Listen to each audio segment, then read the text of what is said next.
Hey, Dr. J, I'm back again, and this time to talk about the activities that we were able to engage in on Big Island.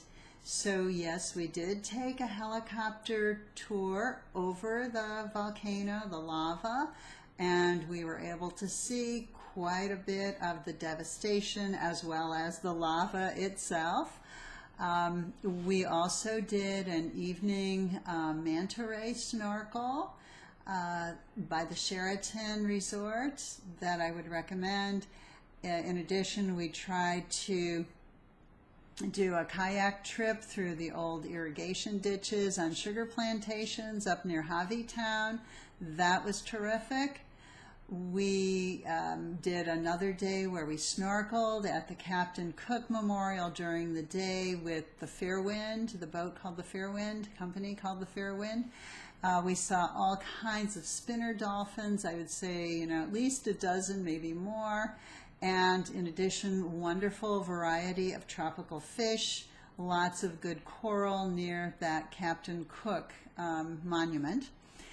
We, in addition, on our own, rented a car and we drove up to the falls. So we saw the Rainbow Falls, the Akaka Falls, which has a very nice little hiking path around it.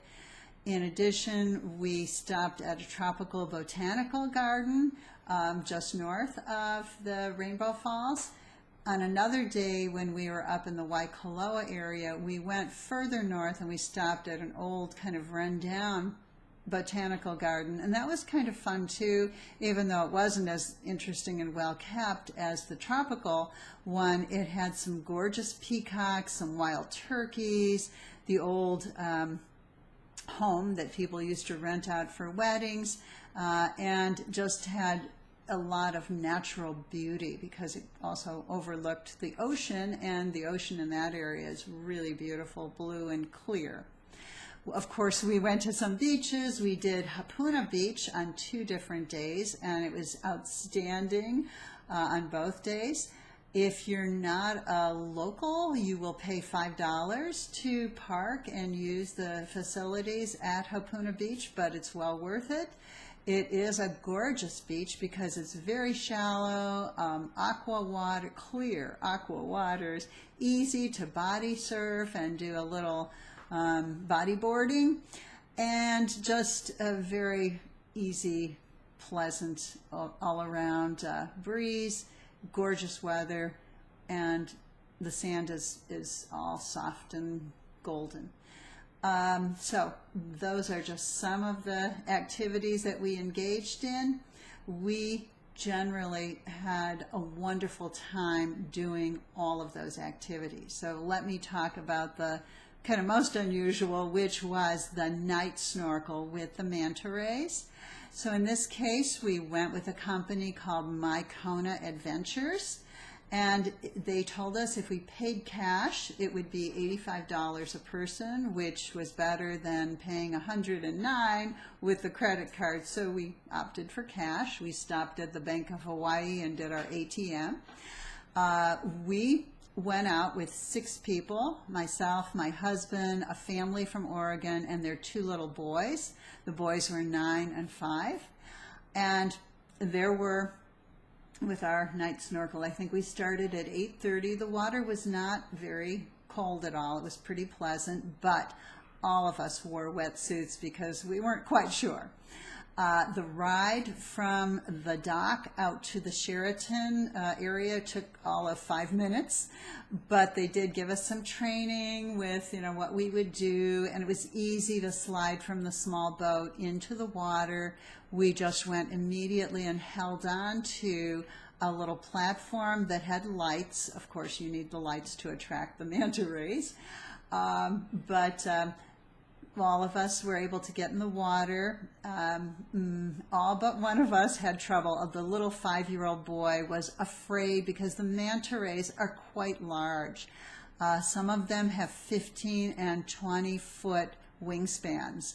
And so they were coming right up to us. As I said, we all had wetsuits on, but they were literally even rubbing against us. We could feel, we could feel their wings and all that. We did not touch them. We held on the entire time to our platform, tried to keep our arms straight. We had snorkel masks on. We looked down and watched them. There was a lot of light. Not only from the Sheraton Resort, there were also scuba divers beneath us with their own lights, and then our platform had lights. So it felt like, day when you're looking down. And the manta rays were absolutely gorgeous. They swim around to collect plankton, which in this case would be kind of really tiny shrimp, and that is how they feed themselves. And they were very friendly, very easy. They were literally kind of dancing and floating all around us. And I said it was a group of 4. One of them was a little smaller, maybe a junior size manta ray with a 12-foot span of the wings.